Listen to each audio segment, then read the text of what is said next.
All right, so everyone, my name is Antonio Martez. I am the lead for Kappa Alpha Psi Fraternity Incorporated with regards to the All of Us research program. We are very excited about the opportunity to speak about what is your fear of clinical research. For those that are not aware of the All of Us research program, and I'll share my screen just to speak of the program itself.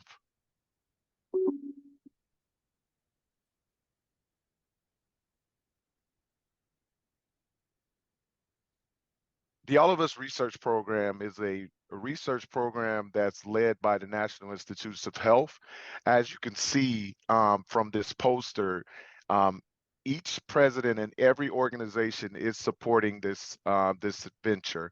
All of the Divine Nine organizations, as well as the National Panhellenic Council, we are collectively working on this program, which is called the All of Us Research Program. And just to give you an idea of what it is, the All of Us Research Program is a historic longitudinal effort to gather data from 1 million or more people living in the United States to create a diverse health database that represents us all. And to give you an idea of that in a nutshell, currently right now where medicine is formed, it is formed by those individuals that volunteer for clinical research. So if you've ever taken any type of medicine or anything that your doctor mentioned that very well may didn't sit well with you and you wanted to and he or she wanted you to try something else, the odds are it was probably not developed with you in mind. It's traditionally developed with those that volunteer.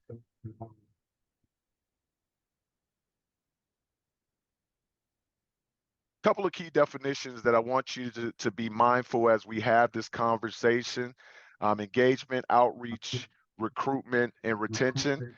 These are some of the key definitions that you very well may hear throughout the conversation as we speak this evening. Right now, one of the other programs that we have in place with this is called the Divine Nine Researchers Pipeline.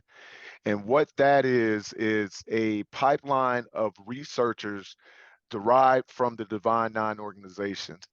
And tonight with us is one of our researchers, Brother Shobawale. I'll give him the opportunity not only to introduce himself, but to speak about his experiences with the Divine Nine researcher pipeline. Brother Shobawale. Thank you for that introduction, Brother Jerez.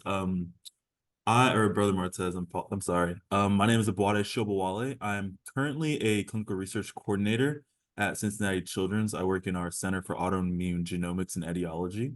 I'm also an aspiring physician, so I'm actually applying to medical school currently to matriculate in the fall. So I was chosen for the applied and was chosen for the application for the Divine Nine Researchers Pipeline, just based off of my interest in serving underserved populations as a clinician. And I think my interests, as far as clinical interest and research interest, kind of co-align for me to pair with Kappa Alpha Psi, but also the BGLC to be a part of such a national initiative with the All of Us Research Program, where essentially we are looking to continue to inform precision medicine. So medicine catered towards underserved communities, African Americans, things like that.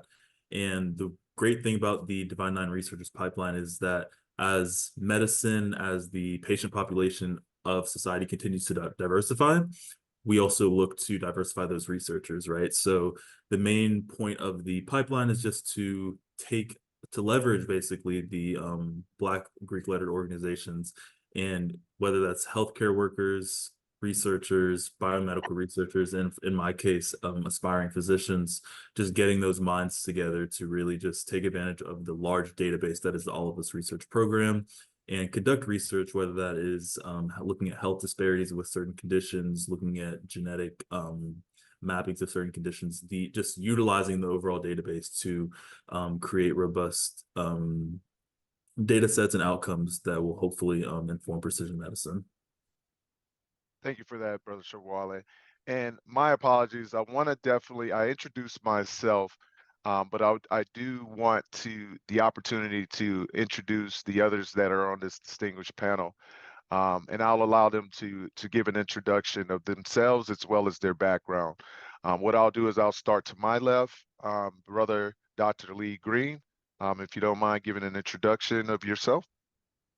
Absolutely. Thank you, Brother Martez. Good evening, everyone, and what a pleasure it is to be with you tonight. I am Lee Green. I'm a senior member in the Health Outcomes and Behavior Department at the Moffitt Cancer Center here in Tampa, Florida. I've been at Moffitt for, I guess, about 17 years.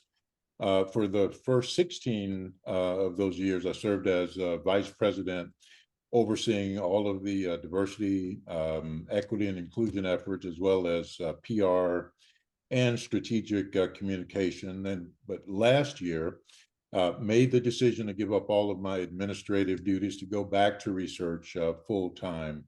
I've trained in public health with a focus on cancer disparities.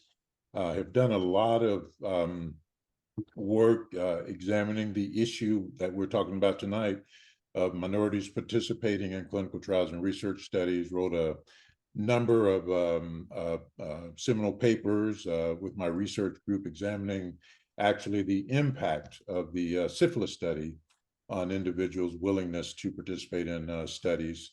My esteemed colleague, Dr. Sneed, and I have collaborated for many years around disparities issues and would be remiss not to mention that I'm a member of the Tampa alumni chapter. So shout out to my brothers from Tampa alumni. Thank you, Brother Martez. Thank you, Dr. Green. And last but not least, because Brother Shobowale has introduced himself and his background as well.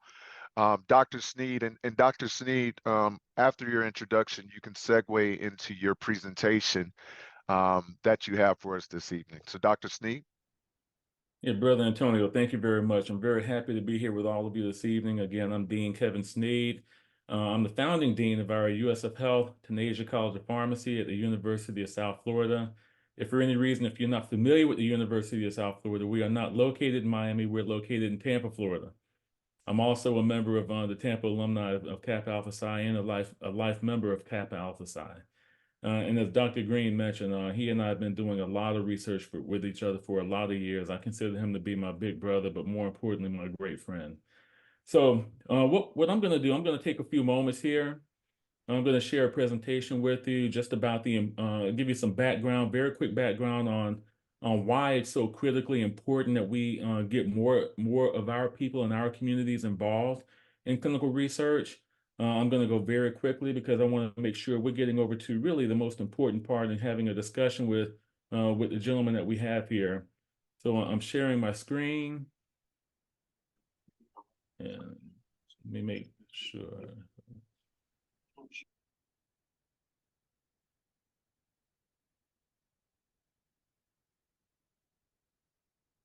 Okay, there we go.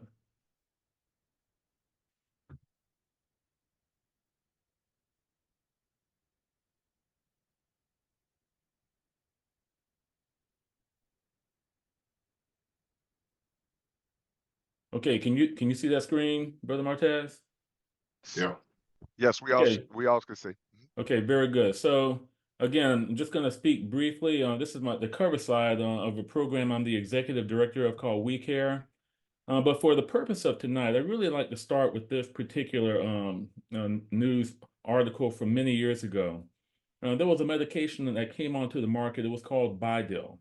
And Bidil was the very first medication ever approved by the FDA, specifically with race in mind. It was approved for African Americans that have heart failure. It showed a marked decrease in the length of stay for people in the hospital, number one, and then number two, continued improvement after they left. So it was a little bit controversial at the time it was approved because at that time, we had never had a medication FDA approved specifically about for a particular race.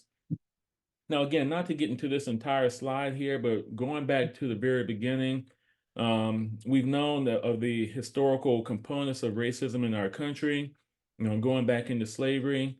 The Institute of Medicine, now known as the National Academy of Medicine, back in 2002, they had a very important report where they really talked about the underrepresented groups of people in clinical research. And they acknowledged that minorities were far less likely than their white counterparts to receive clinical research and clinical trial opportunities.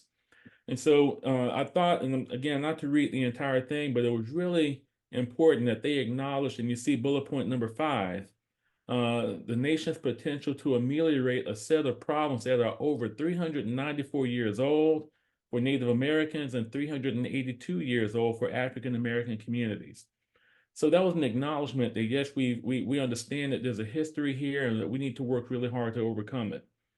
Again, as part of additional research, and bullet point number 3 is the really important component here, that underrepresented groups are 200% more likely to perceive harm coming from participating in clinical research. Now, I don't have time to go into it fully tonight, but we acknowledged here in our group at WeCare when we did focus groups that it wasn't all about just the Tuskegee study, because when we talked to young people who had never heard of Tuskegee, they still had this very perceived harm. So now we're talking about generational transfer of fear of getting involved in clinical research. Now, when we talk about health, I just want to make sure we all understand that for whatever medications we take, for whatever we think we have, whether or not we have insurance and access to health care, that overall, the social determinants of health are probably the most important component of determining health for many people in many communities. I'm showing this here. This is a part of an article I wrote early on during the pandemic. And on the left part, you see the number of, this is early in the pandemic, you see these red dots. And we found that people all across the country, you can see where they were clustered early in the pandemic. And I began telling people that the most affected people were going to be African Americans. And it's because we had this cardiovascular cluster, and we knew that African Americans, by and large, have the largest amount of harm secondary to being secondary to cardiovascular disease. And so in another slide, I kind of overlapped the two, and we already knew exactly when, where, how, and why African Americans were going to be so affected. Now, because of the pandemic, the actual death rates that occur here in the country have allowed COVID-19 to become the #3 killer of Americans in a very, very short amount of time. Again, heart disease being #1, that affects African Americans more, cancer being #2, and then COVID-19 became #3. Now, when you take a look at the life expectancy in this country, if you're an Asian female, you see at the very top, you have the largest or the longest life expectancy at almost 86 years. But then all of a sudden we go down to the very bottom and we see that if you are a non-Hispanic Black male, the life expectancy doesn't even reach 68 years of age. And of course, when we combine that with our American or Native Indian populations, as I call them, they don't even make it to 65 years of age on average. So we have a very large problem here in this country. So let me tell you exactly why Brother Martez worked so hard on all of us. Again, just for time's sake, I'm doing this very quickly, but on the left, we have a young Tiger Woods, we have a young Beyonce, and we have a young Lenny Kravitz. Now, Brother Martez, when I show this to the young people, they say, "Oh, that's The Weeknd." Okay? They don't know that's Lenny Kravitz. But I ask a question, and I will ask all of you. If indeed they all had the very same disease state and we gave them all the very same medication, can we guarantee it will work the same in all of them? And the answer is no, because their genetics are different. Again, Tiger Woods had an Asian mother, African-American father. Beyonce had what we would consider to be 2 traditional African-American parents. And Lenny Kravitz had an African-American mother and a Caucasian father. So their genetics are far different. So to try and overcome that, we developed a program called We Care. This was part of an original grant between myself and Dr. Green. And what we were trying to do is find ways to overcome that hesitancy right here in the Tampa Bay area.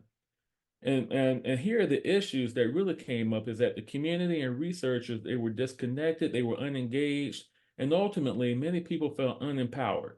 So what we're trying to do is trying to accomplish overcoming all of that. We want to expand the relationship between the community and people doing research.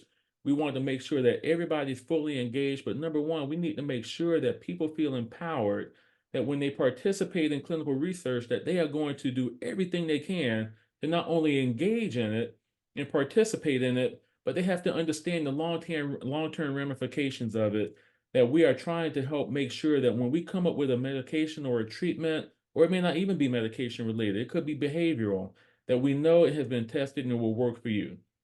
So here's an overview of We Care, but you see over here on the far right, we need each one of you to advocate for participating in research that affects the most affected people that have the lowest life expectancy and the highest death rate in this country, being African Americans and primarily people of color. I just want to acknowledge my We Care team here. We have a wonderful team. We do a lot of work out in the community. And then finally, the very last slide, and then I'm going to turn it back over to Brother Martez. Dr. Green, he likes to say that he stepped down, but he's really stepped into his true calling of getting back involved in health equity research. And so we are putting together what we feel is going to be one of the largest longitudinal health initiatives ever conducted in this country. And so I won't belabor that anymore, but I'm going to stop sharing there. But I know that was pretty quick, but I really wanted to give you all the evidence, okay, the actual truth of exactly why Brother Martez, Brother Sabawale, why they're so engaged in all of us, and why we need everybody to participate in clinical research, because ultimately we're saving ourselves when we do. Brother Martez, back to you. Brother Sneed, powerful, and definitely appreciate it. A couple of things I definitely want to touch on. One, I didn't realize the number 3 cause of death right now is COVID-19. Is that across the board, or does that affect the minority communities at number 3? Yeah. Underserved, underrepresented minority communities, whatever, in any category, have been traditionally the most affected here in this country. At one point in time during the pandemic, African Americans were 3 times more likely to die over our white counterparts. Eventually, over time, during the length of the pandemic, that has kind of evened out a bit. But as I often tell people, when we only represent 13% of the population by census, that means that far more people in our communities were affected. And so, yes, that's across the board. But we took we took the largest brunt of that death rate. Got it. And this one probably is for both you and Dr. Green. When initially the vaccine came out, I know there was struggles with getting participants, because I know Emory School of Medicine here in Atlanta, they were trying to get enroll minority participants with regards to those studies. Talk about how that necessarily slowed down the process of getting medication or getting vaccines that would necessarily work across the board for all of us. Well, I can tell you right now, for the 3 major companies that actually put vaccines on the market here in this country, they made a commitment that they were going to have a fair amount, a fairly large amount of, close to about 20 to 25% of the people were going to be people of color. And they were able to achieve that. But back to your point, in the very early beginning, they had a hard time. I can tell you, one of the companies, and I'll just leave them all unnamed, they went down to Miami because they figured we can get a lot of people of color enrolled. And after about a 6-week period, they had barely anybody enrolled because they had not engaged the community at all. And so then they came back and talked to us here and because we had infrastructure already in place for We Care, when those same companies came here, we actually had one of the highest enrollment by population of African Americans in some of these clinical trials around COVID-19. And then people were saying, hey, guess what? No, I didn't get affected negatively when I was shot. And then we actually got when I got shot, got stuck with the shot, with the jab. And we actually had one of the largest amount of pediatrics of people of color right here with our We Care program. So you're exactly right. It was a struggle in the beginning because of the historical aspects of lack of trust in clinical research. So one of the things that I do recognize and why I'm so passionate about going in our communities is that a lot of times that we'll see that our communities are more resistant to getting involved if the messenger doesn't necessarily look like them. So, you know, it's most important. It's definitely important to, when that message, it's a trusted messenger. And what I mean is, you know, our minorities or the underrepresented community are more inclined to listen to others that look like them. I noticed you mentioned when they went down to Miami, they were the enrollment process, it was a bit slow, but when they came to Tampa, you know, we just looked at your team, you know, speaking out and getting individuals enrolled. Does that play in your professional opinion a major component on getting people to be open-minded as it relates to clinical research? Yeah, I'm gonna say yes overall. It made a massive difference here, but let me tell you what made the biggest difference. It wasn't me going out to the community or Dr. Hill, Dr. Angela Hill, who was shown there, going out to the community. The biggest thing that happened is that we partner with a local group called Reach Up Incorporated, that works on Black maternal health here in Tampa.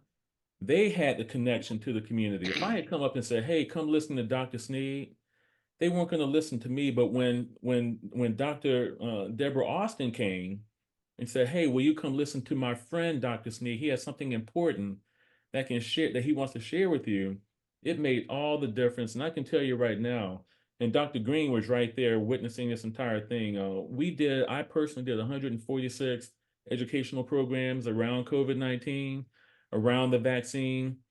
But more importantly, we had the second highest vaccination rate of African Americans in the state of Florida, and subsequently at one point we had the second lowest death rate.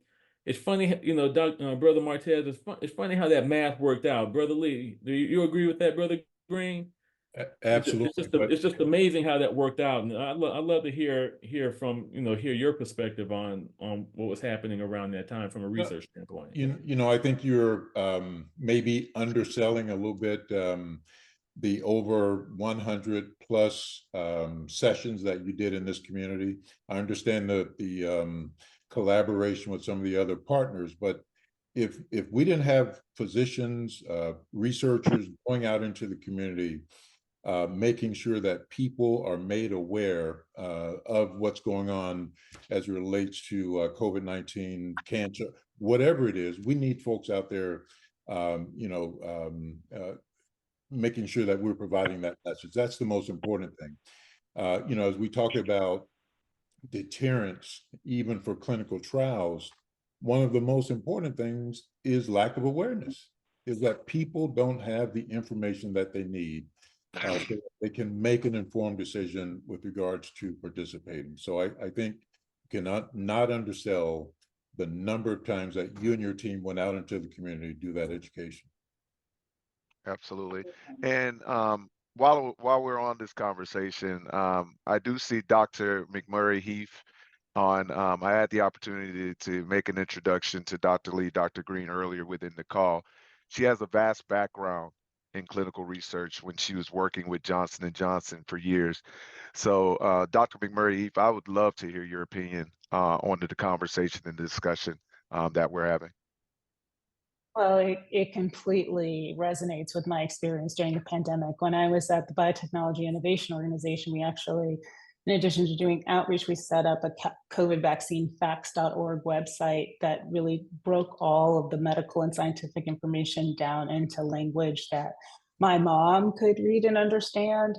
And I think that was critically important. We have to make sure that we're translators to our community as well as get out there. But let's talk about how important clinical research is. I mean, the Bidil example was such a great one to start with, because if we are not part of the population in which these medications are determined to either work or not work, then we'll have no idea when it arrives at our doorstep if it will or will not work for us. And this is becoming more critically important every day.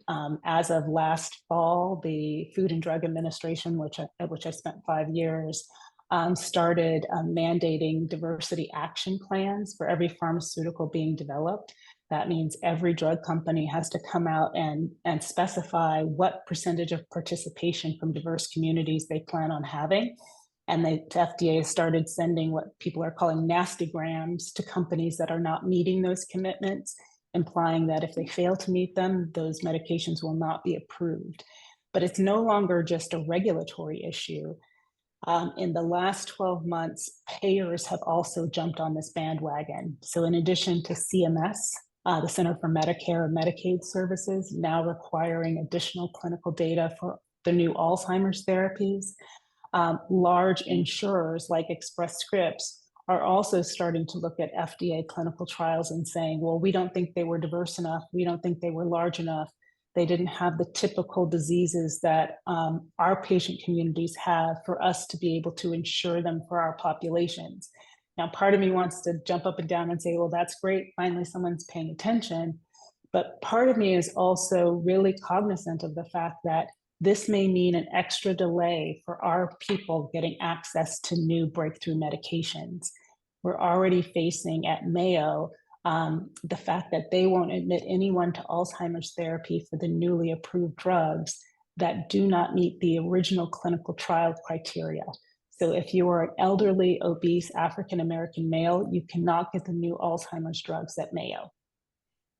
So just let that sink in for a minute, because getting that additional clinical data doesn't happen overnight. It could take 5, 10 years sometimes.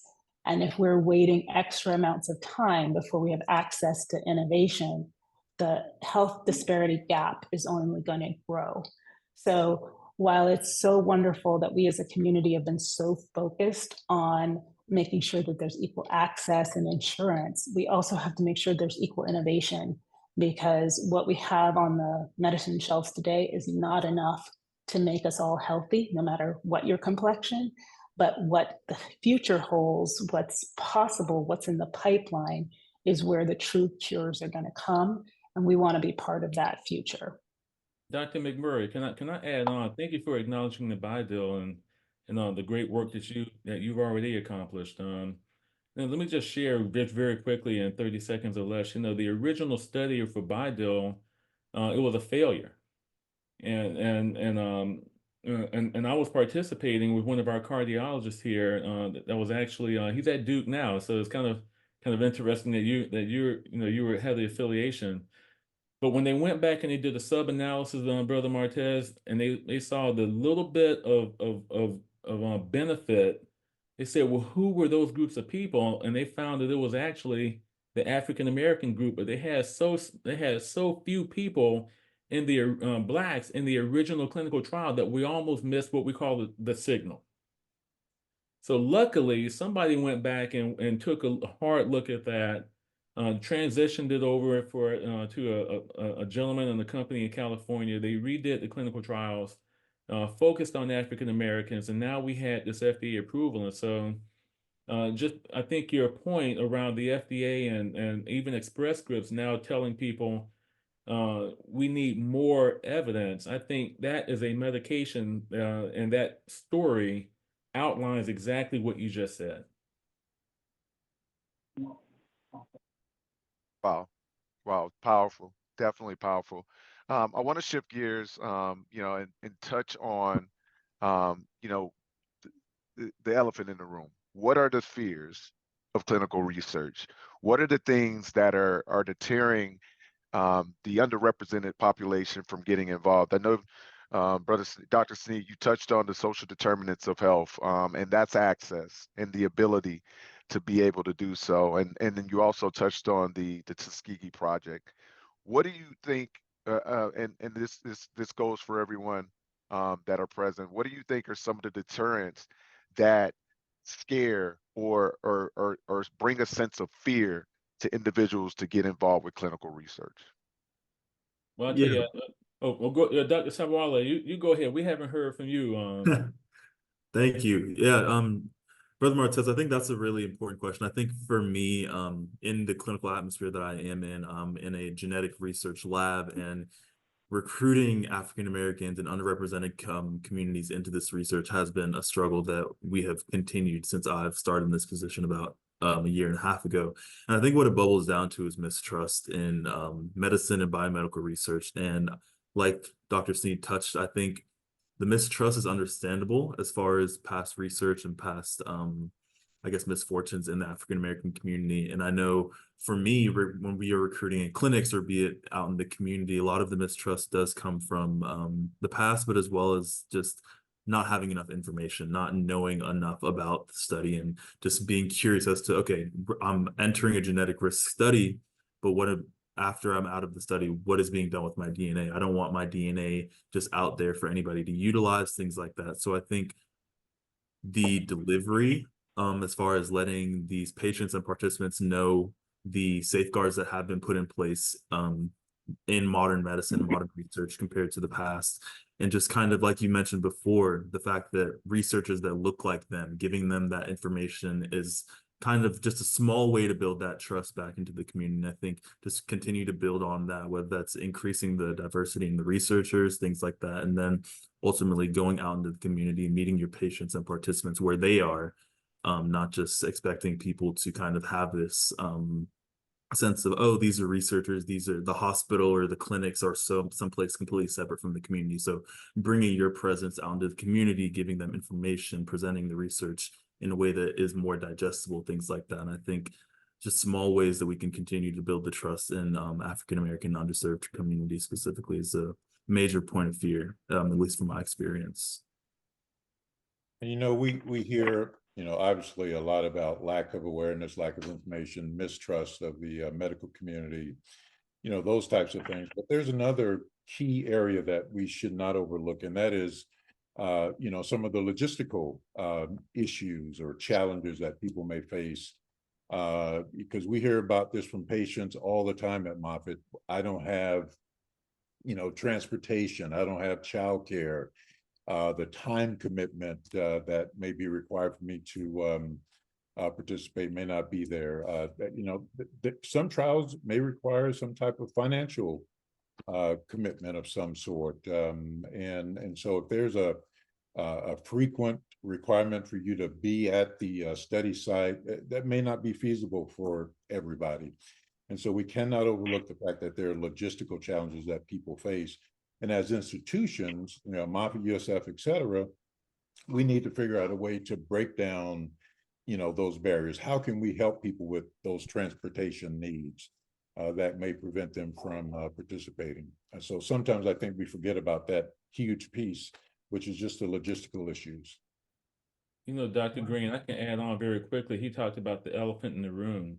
One thing you and I encountered, if you recall, when we started the Center for Equal Health under your direction, we had a mistrust of our African American physicians here in the Tampa Bay area, and what was happening, and what happened historically long before you and I even came to Tampa, is that they would get involved in.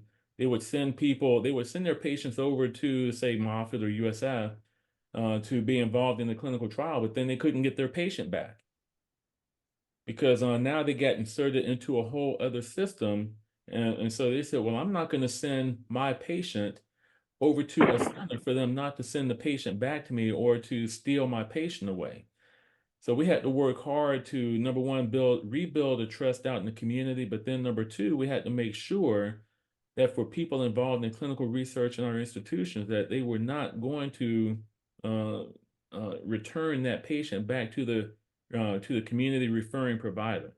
So there's a lot of different components, Brother Martez, in terms of that question you asked, like, what are the deterrents or what are the barriers? There are many, and there are many levels and degrees of it, and we have to address and work harder at all of it. So I just wanted to share that. That was another thing that we encountered early on in the Center for Equal Health. And I couldn't agree more with all of what the panelists said. I will throw in some statistics that are fascinating as well. Brigham and Women recently did a study that showed over a 10-year period, African Americans presenting with heart failure symptoms were 20% less likely to be referred to the cardiology wards as opposed to either turned away or referred to general medicine. Wow. Even though being admitted to cardiology had a better outcome at the other end. Up to 42% of Black and Brown patients say they have personally experienced racism when interacting with the healthcare setting, and 70% of Black and Hispanic patients feel that they receive unequal care from the healthcare system. So there's the historic barriers, there's the logistical and financial barriers, which are incredibly real. There's working out this network of clinicians that has to work together. But then we as health providers and medical systems, we have to do better in how we are taking care of these patients when we do expose them to a clinical trial. Because right now, 20% of all clinical trial participants drop out. Wow.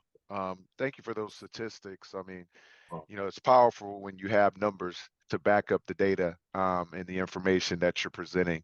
And what I've recognized too as well, it's generational as well. And Brett, that brings me back to you, Brother Shobowale, since, with regards to the panel, you appear to be the youngest on the panel and the most in touch with, say, our collegiate or our undergraduate or younger generation. What's your impression of clinical research, or from conversations with your peers? What's your impression of getting involved with clinical research? Because I know our older generation that are more in touch with the past and some of the things that have occurred. What's your insights on it, and how does your generation feel about getting involved with clinical research? Yeah, I think I can speak to that aspect as far as whether it be conducting clinical research or participating in clinical research. I think a lot of my peers share the same sentiment as me, is understanding the past, learning from it, and then kind of understanding the trajectory of biomedical research currently.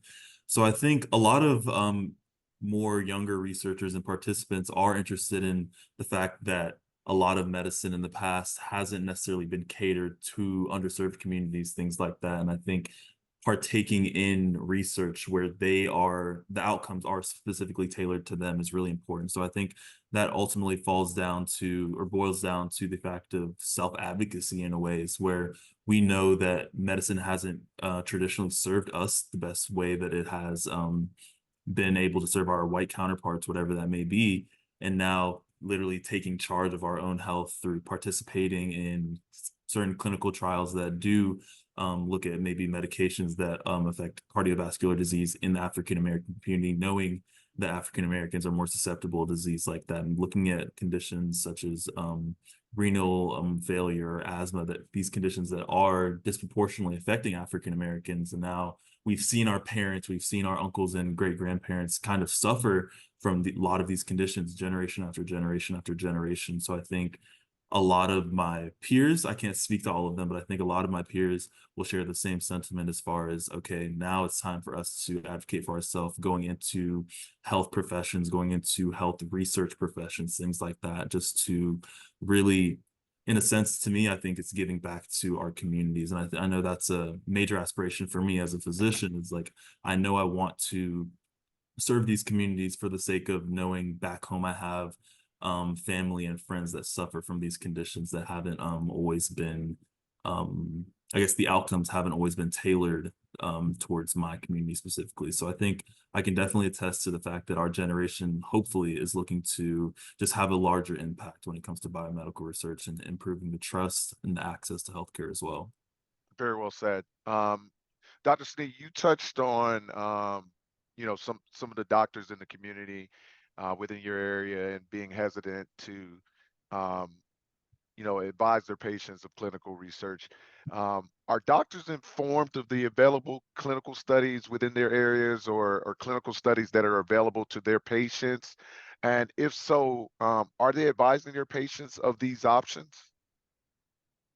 Yeah, I can answer that in two parts and maybe even a third part. By and large, depending on where you practice, if you're not really historically, if you're not attached onto an academic medical center, you may not be well informed of all of the clinical research and clinical trials that are going on. I mean, you're trying to run a business at that point.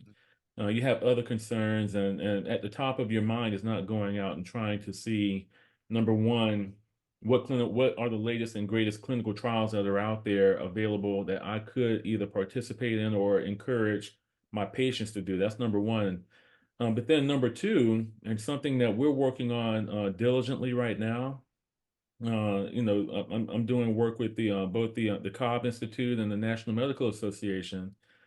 Very often, many of our physicians in our communities don't have the infrastructure in order to, number one, conduct their own clinical research, or even have people that can help facilitate that clinical research.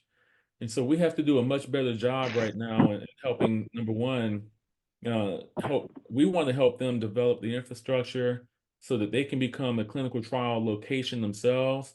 That will do a lot of overcoming the challenges that Dr. Green just talked about in terms of logistics. Maybe decentralizing clinical research and putting it in the community where people live and where they are already going. And we have to work on a process in order to accomplish that. And so, but I do believe that for people that have an interest, I think they do refer people for clinical research if they, but it's such a small number that the impact is not exactly where we need it to be to affect tens of millions of people. Are they incented in any way to refer their patients? Not directly, and that the incentive always relies or goes back to the individual that's conducting the research, and so I'm not completely aware of total programs where there's now you have to be really careful of what we call kickbacks, where if you refer so many people, we're gonna we give you as a business, we'll give you some money for doing that. But if we can change the profile of people who are conducting the research, and I have collaborators right now that I was communicating with today at Morehouse School of Medicine, for example, where we can actually the incentivization of getting more clinical research done is that if you're the one conducting it, very often the sponsoring company will provide you with additional revenues to cover what you could have made if you had given that spot to one of your patients. And so for people in communities that are doing clinical research, it can be rather lucrative because you are getting paid per patient, or you are getting paid for hitting certain milestones. But just in terms of referral, that can get into a little bit of a touchy area. And so you're right. If I don't have an incentive to send people over, and if there's a fear I might not get them back, then I'm probably not referring as much as I should. Probably hesitant to do so. Yeah, Dr. Green, I mean, I'm sorry, you're about to speak on that? Yeah, I was going to go back to the point of that Dr. Sneed made, which is a critical one, and that is, a lot of the community physicians may not be aware of, what's happening at the academic centers as it relates to clinical trials. But this may be the point where the patients can be a little bit more aggressive in terms of advocating for themselves. So if there is a condition where, they feel like, is there a clinical trial out there that I might be eligible for, to have that conversation with their doctor, even if she or he don't recommend it. If you push the envelope, say, you know what, I would love to know if there's anything out there that might be helpful for me in terms of a clinical trial. And then hopefully that doctor would do the extra legwork to connect with Moffitt or USF to see if there are any available clinical trials. And so we and Dr. Sneed and I have done this a lot, and that is educating the patients in terms of being their best advocates and understanding and knowing how to talk to their physician to advocate for themselves. Dr. I'm glad. Green, Go ahead. now we're riffing off of each other. Dr. Green, and you're probably well aware, I've seen this in up close and personal, where and this is where before we get off, I would love to hear from my brother Shabawale, as in a younger generation, the impact of social media and TikTok, because right now we have developed, well, not we, I was not part of it, but research has now developed a cure, what I'm going to call as a cure for sickle cell. And it's called CRISPR therapy. And it's a very directed and genetic manipulation of the patient. And people are starting to hear about it, and they're saying, wait a minute, I can be cured and I won't have to go back into the hospital as much. And so I'm watching people now inquire of what this is, and many physicians don't even know what CRISPR is, to be honest. They kind of heard about it, they know a little bit, but they're not involved in the research. But now they're asking, where can I go get it? And some of that research was being done right over at Moffitt. And so I think you're exactly right. Before we get off, I'd love to hear Brother Shabawale, just your thoughts on the impact of messaging, so that we can accomplish and empower people in communities, especially younger people or people that have rare diseases, to be able to go out and get to a clinical trial that can potentially save their life. Yeah, I can speak to that. Just in my own research right now, as far as recruiting, I think social media AI, any sort of new technology is becoming such a great means of recruiting and getting the message out for clinical research and clinical trials. So I think things such as you mentioned, TikTok, your Instagram, Facebook, even, I know that is a large platform for us to use just to kind of get a different audience and understand, like, okay, this is a research that can be beneficial to you, and then maybe giving them some links to additional websites, things like that, where they may have additional information. So like we've all touched on today, I think that's just another way of increasing patient advocacy, and like, okay, this is something I saw on Facebook, bringing it to my primary care physician or whoever that may be. Is this something that I may be eligible for? I'm not in the place to make a clinical decision on my own health or anything like that, but bringing that to your primary care physician and getting an informed decision from the physician. So I think that social media is a great way for patients to continue to, just like you said, self-advocate for their own health. Chaz Lazama made a very interesting point he mentioned in the chat. Yes, social media has driven its own narrative, and there is a good boost of people discussing things that are both factual but also inaccurate information. You know, how how are we policing that inaccurate information that's being shared amongst? Because you know how things start when things are being shared, it's taken and ran with, and it's hard to kind of branch away from that. So as doctors within this industry, how do you manage the the the information that's presented that's not true? Well, I'll start with a quick comment. You all may see me kind of smiling here because I'm very critical of going out, and I tell my patients all the time, Dr. TikTok is not the best doctor in the world. Okay. Dr. TikTok, and but you're asking a critical question. When I was, I do a lot of interviews on, on different media platforms. I was on one night with a guy from PolitiFact, and I shared with him, the bigger challenge is the fact that I can't be there at 1 o'clock in the morning when people are on their phone.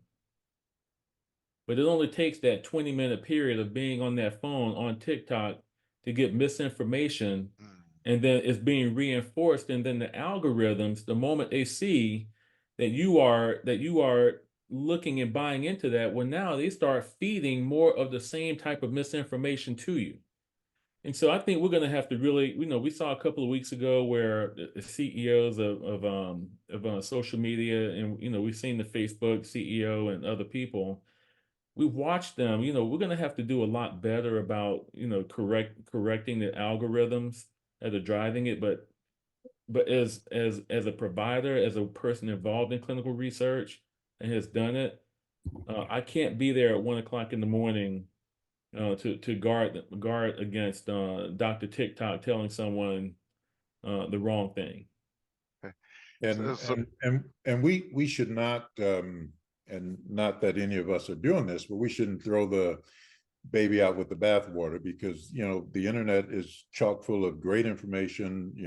Moffitt has a website that has great information, but you have to figure out what's going to be my true source, where I know that the information that I'm looking at is accurate. The other piece is, if you run across some information that you have questions about, go back to the source. Go back to Dr. Snake, if he's your physician, to say, hey, I read this on the internet, or I saw this on TikTok. What can you tell me about this, so that I do have the accurate information? Brother Sneed, can you repeat the information that you made mention of the sickle cell trial remedy? I can do that, and I'm also going to drop something in the chat. It's called CRISPR. You have it spelled right, except there's no E on the end. Okay, there's no E on the end. It's CRISPE,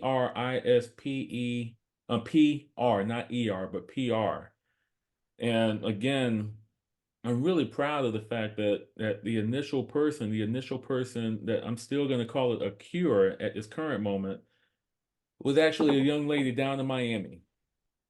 She was in and out of the hospital, but a year after she got into the clinical research, and she was the very first individual that engaged in the long-term study, she no longer had any medical crises. She didn't have any sickle cell crises, and they showed a picture of her engaging in karate and judo, something that she had never been capable of doing before that. And so in just a moment, I'm going to drop a few things here in the chat for everybody to be able to look at it on your own.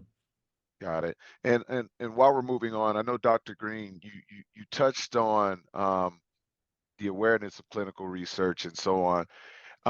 What are some of the time requirements involved with clinical research and trials, with regards to clinical research and trials? Yeah, that's a great question. I'll respond to this question. And Brother Martez, we have a brother with a question. They have their hand up, so I'm we sorry. can get to them. But I'll be quick on this one.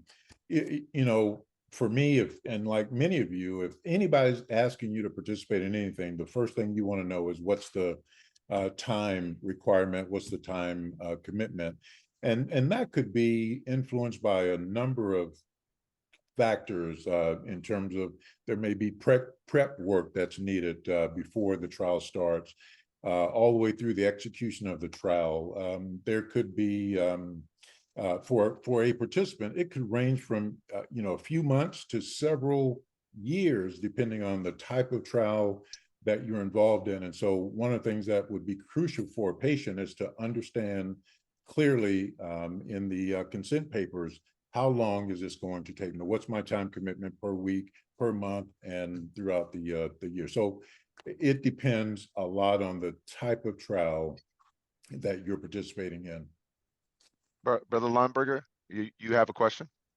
Yeah, I had a comment to Sure, please. I think that the discussion has been very informative for me, about clinical trials. And I know there's some historical hesitancy, but I also think that people need to basically understand the whole concept better, because one could say, okay, clinical trial, I have an illness. Do I want to go into a test that maybe help somebody else, but I got one life, and or should I go with something more tried and true because I'm trying to preserve my life versus going into a test? I mean, that might be one's reaction to the term clinical trial, because they may not fully understand what, not only the benefits that you're providing to the culture and to the race, but that you could be providing to yourself. And then the other reaction that I had from the discussion, it sounded like a clinical trial may not necessarily, all clinical trials aren't equal. I mean, one may say, hey, I want you to go into a clinical trial, but they may not have all the resources and all of the ability to really effectively administer that, versus going into some place where you're a part of a group that is actually processing the data and is able to really affect not only your health but the health of others. So I mean, those are just some of the things that I heard I was reacting to as I listened to the discussion tonight. Very well said, Brother Sneed. I know you wanted to raise your hand and touch on that. Go ahead, please. I was gonna be on that, but I'm gonna let again. I want the young brother here to address that last part about. Can you just share about the standards for clinical research? Because from one site to another, I mean, I can answer it, but Man, you're looking so good tonight. I think the people need to hear from you. Yeah, I think just to touch on that last part, as far as all clinical trials aren't created equally, whether you're looking at more aggressive conditions, whether you're looking at something as simple as asthma in pediatric populations like I'm doing, I think finding clinical trials that work for you, something that fits you, that is tailored for your specific needs is really important. And I think it is reasonable to, I guess, kind of say like, yeah, why go with this trial that isn't tried and tested like some other more conservative means? But I think that ultimately does come down to the individual and I guess the priorities and I guess the necessity of the actual clinical trial. And I know I think we had a question about like the actual cost of clinical trials themselves. So I think in terms of monetary, you're thinking one thing when you think of cost. I guess it depends on how we define cost. I think in clinical trials, if we're talking about costs, it isn't something that's tested. The clinical trial is a trial for a reason, and it is exploratory and hoping that it will improve outcomes, but that's not always the case. So I think that's a major cost in participating in clinical research. But like I said before, I think that ultimately does boil down to the actual individual, the condition, the severity of the condition, et cetera. Because clinical trials, although advancing the health of not only you, but communities, hopefully in the future, it may not be what's best for you. And I think that's something that the patient has to kind of be able to talk with their provider and things like that. So I wanna touch on the clinical trial component of it and some of the differences in some of the things that are offered. But I do want to touch on this question from Antonia Mahone. During this session, I've heard several of our panelists state that African Americans are more susceptible to heart disease, diabetes, and hypertension. Is that due to environment, hereditary, or lifestyles? All of these are additive factors of these chronic diseases. One does not necessarily dominate the other. Yeah, Brother Martez, this is my area of clinical research. This is my area of clinical practice from an inflammatory standpoint. I'll be very quick. And Antonio, all of those can be contributing factors. To be perfectly honest, and I put in here, one doesn't necessarily have to predominate the other, but if you get one or two of them, as I often tell my patients, 1 + 1 doesn't equal 2, it equals 5. If you have some of these factors that you've mentioned here. So I think having an idea of the environment that you live in, very often there might be some environmental factors in terms of groundwater or air quality and different things. Lifestyle is a big component. If you're in a community where, we're going to have gravy on everything we eat 6 days a week, well, then that can be a challenge. And then, of course, the heredity part, you can't all the way control that, but if you are aware of it, then you can work harder to not let it become a factor. And so all three of those are contributing factors for the disease states you just mentioned here. Yeah, and I did Fantastic. want to touch on one thing that Dr. Sneed actually mentioned, and that's the heredity part. For my research, I'm looking at polygenic risk scores in things such as asthma, type 1, type 2 diabetes that we do see manifest in African Americans specifically. So like you said, the heredity part, the genetics isn't something that we can control. But for me, we are looking at certain markers on your genes that we know that are certain indicators that you may have a higher risk for asthma. So we work to put that into your electronic healthcare record so that your primary care physician, they know, okay, you are at higher risk for these certain conditions such as asthma. And then how can we work with you as far as adjusting your lifestyle, adjusting the environment so that that high risk doesn't become you actually contracting that condition later on. So I think all of these factors are going to play a role in these specific conditions that do disproportionately impact African Americans. Got it. And I know we're coming up on time. I do want to share once again the slide that I made mention in the beginning to that speaks about the All of Us research program. And I wanted to share one of the components as it relates to the program itself in clinical research. Again, the program is designed to get a database of over 1 million individuals. This was a program that came into fruition by President Obama's administration with the premise of medicine shouldn't be custom tailored to a one size fits all. You see Brother Shobowale is wearing glasses. I traditionally wear glasses. If we were to switch our glasses, his glasses may or may not work for me, and vice versa. Well, that's how medicine should be derived. And one of the things that surrounding this program called the All of Us Research Program is that when you're in this database, you're considered a partner. So you get to pick and choose where your data goes and whether or not you want to participate or you have your data researched for a particular study. When it is research, you get to follow that information. You get to be made aware of what those researchers come back with, and so on and so on, and what remedies or whatever is done with your information. So that is one major component that I want everyone to recognize, that you are considered a partner with this program and not necessarily a patient. Um, one of the last final things that I would like for us to do is I'm going to share a QR code that I would like for each individual to scan as a post survey. But one last question for Dr. Green and Dr. Sneed.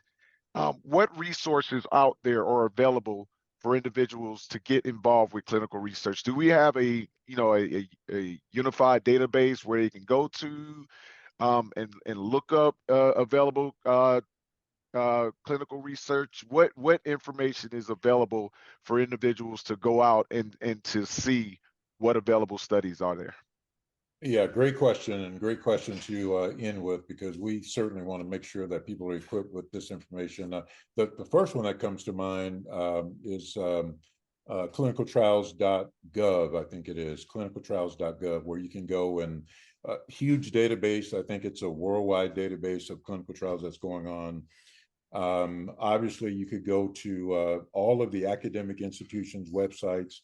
Many of them will have their own database of research studies, clinical trials that are going on that you may be able to participate.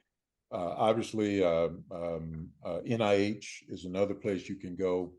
But I think those are, some of the major resources that you could tap into to find information. And patient advocacy groups that you might find online would have access to that information as well. That's a great resource for individuals as well. Yeah, you spelled it out beautifully. I know we're running out of time, but I put in the chat on the clinicaltrials.gov. It's one of my main go-tos for many of my patients that have inquiry. You can personalize it back to what you're looking for. Right. And so also, if you are part of an organization or a foundation like March of Dimes, Alzheimer's, anything that's involving you and whatever your disease state is, very often they can provide a lot of information about clinical research.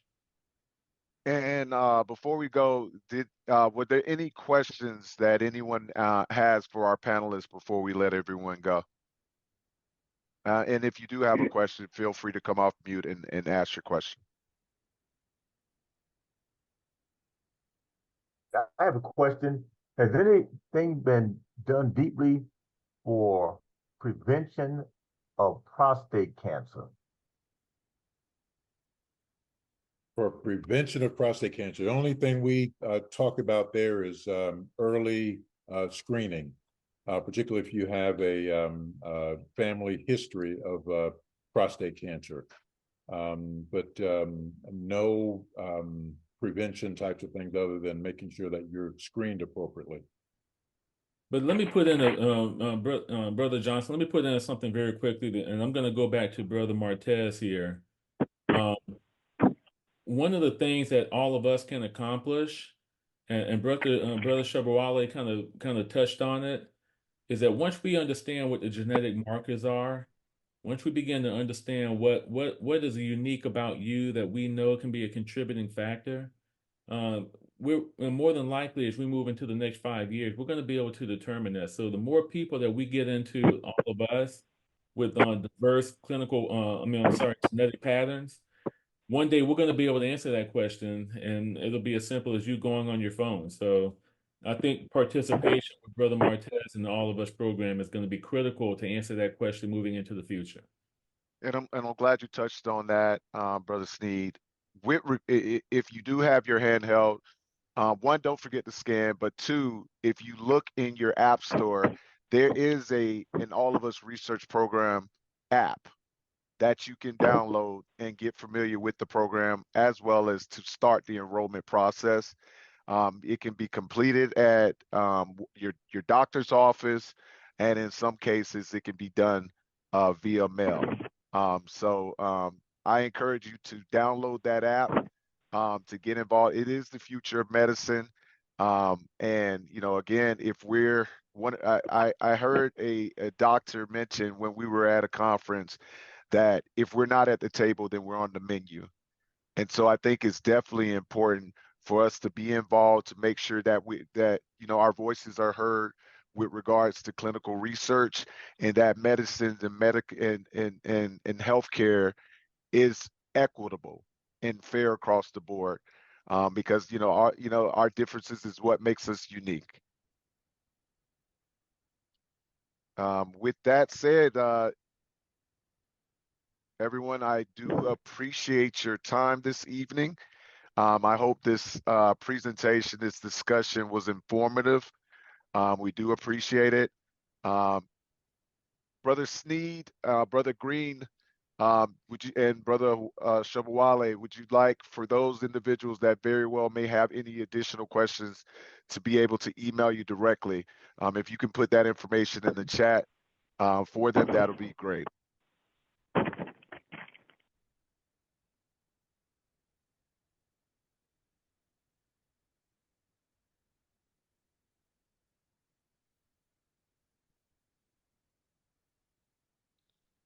All right. And for those, this has been recorded, so we'll definitely share this as well. And then for those that don't know, it also was streamed live on the National Pan-Atlantic website, the NPHC website on Facebook. So it will be available for review on that. So if you want to go back and review or share it with someone that very well may not have been able to attend, please do. And Dr. McMurray also shared her information as well. So please feel free to reach out to any one of those subject matter experts if you have any questions. So again, thank you all for your time. Distinguished panelists, thank you very much for a phenomenal conversation. And thank you again, and good night.